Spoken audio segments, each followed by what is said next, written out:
बिस्मिल्लाहिर्रहमानिर्रहीम। अनसिंक able Titanic यानी कि ना डूबने वाला जहाज़। जी हाँ नाज़रीन, टाइटैनिक से आप बहुत सारे लोग वाकिफ़ भी होंगे, मगर मैं आज आपको उसकी कुछ ऐसी बातें बताऊंगा जो आपने पहले कभी नहीं सुनी होगी कि टाइटैनिक डूबा क्यों था।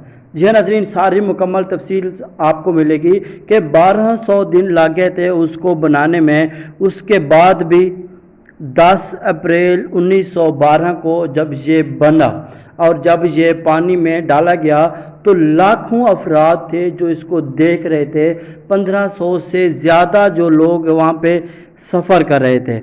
अब ये पूरी दुनिया में अब इसकी मिसालें बनी और अब मैं आपको वो बताऊंगा कि ये एक कितना अहम था और ये इसका जो जहाज़ था वो कितना एक्सपेंसिव था और इतना लग्जरियस था कि अमीर से अमीर बंदा भी इस पे सफ़र कर सकता था। मगर बहुत सारे लोगों ने इस पे सफ़र भी किया और उनका ये जो पहला सफ़र ये आखिरी सफ़र बन गया। मैं आपको उसकी मिसालें देता हूँ कि जो उसका कैप्टन था जिसका 40 साल का तजर्बा था, एडवर्ड स्मिथ उसका नाम था, और जो इसकी जो कंपनी थी वो बनाने वाली थी वाइट स्टार लाइन, जिसने तकरीबन 107 शिप्स बनाई थी, फिर भी वो क्यों नाकाम हुआ। ये जब 1907 में जब इसका काम स्टार्ट किया गया, 3 साल लग गए इसको बनाते बनाते। जब ये बन गया तो इसको जब समंदर में अटलांटिक ओशंस में डाला गया था तो इसकी बड़ी मशहूरी हुई थी। इसको नाम दिया था अनसिंकेबल टाइटैनिक यानी कि ना डूबने वाला जहाज। और इसकी पूरी दुनिया में अखबारों के ज़रिए इतनी बड़ी मशहूरी हो गई थी कि इसकी जो कम से कम टिकट थी वो $30 थी, और जो ज़्यादा से ज़्यादा इसकी जो टिकट थी जो लग्जरियस था वहाँ पे इनको $130 $150 थी जो उसकी फ़ीस थी। अगर आज के दौर में अगर हम पाकिस्तानी बात कर लेते हैं तो 3,40,000 रुपये की वहाँ पे उनकी एक टिकट थी, जो वो टिकट सारी की सारी फ़रोख्त हो गई थी।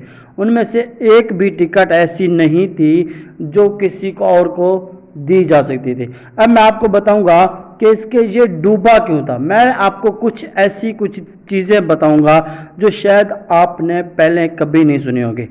सबसे पहले नंबर पे बात कर लेते हैं, जो इसका कैप्टन था उनको कहा गया था कि आपने 7 दिन के अंदर अंदर न्यूयॉर्क तक पहुंचना है, यानी कि 7 दिन आपने मुसलसल सफ़र करना है, क्योंकि ये जहाज़ पहली बार सफ़र कर रहा था। इतने साल लग गए बनाने में, तो इसकी जो रैंकिंग थी वो बहुत ज़्यादा थी।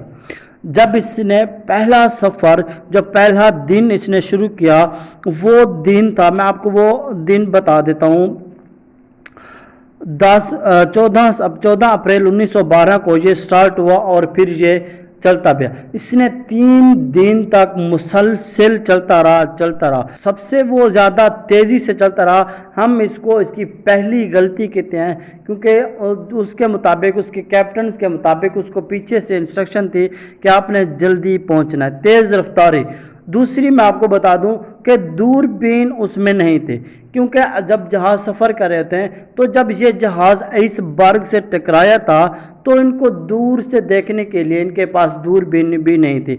ये भी हो सकता है उनमें से, क्योंकि वहाँ पे जो आइसबर्ग था तो कैप्टन को हिदायत की, उनका जो अमला था वो अलर्ट था, लेकिन वो दूर की चीज़ें नहीं देख रहा था। जब उनको आइसबर्ग नज़र आया तो उन्होंने बहुत कोशिश की, उनको साइड में करने की कोशिश की, लेकिन वो उसमें टकरा गया था।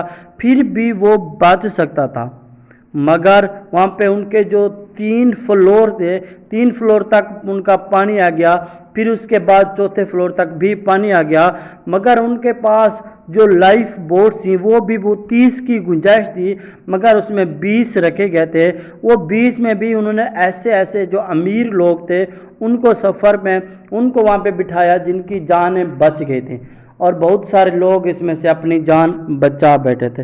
पूरा जहाज़ 2 घंटे 40 मिनट्स के अंदर अंदर पूरा का पूरा जो जहाज़ था وہ سارا کا سارا تباہ ہو گیا۔ میں جب اس کو سرچ کر رہا تھا تو میں نے ایک بات اور بھی پڑھی ہے کہ ایک جو اس سے پہلے ایک جہاز روانہ ہوا تھا، انہوں نے وارننگ دی تھی، تقریباً 6 بار انہوں نے وارننگ دی تھی کہ آگے آئس برگ ہے، خیال کیجیے گا، مگر اس کا جو عملہ تھا انہوں نے اس پر توجہ ہی نہیں دی۔ اور یہ جو آپ سکرین پہ ایک تصویر دیکھ رہے ہیں، یہ اس جہاز کا کیپٹن تھا جس نے سب کو وہاں پہ نیچے اتارا، اور سب سے لاسٹ پہ جس نے چھلانگ لگائی تھی وہ یہ کیپٹن تھا۔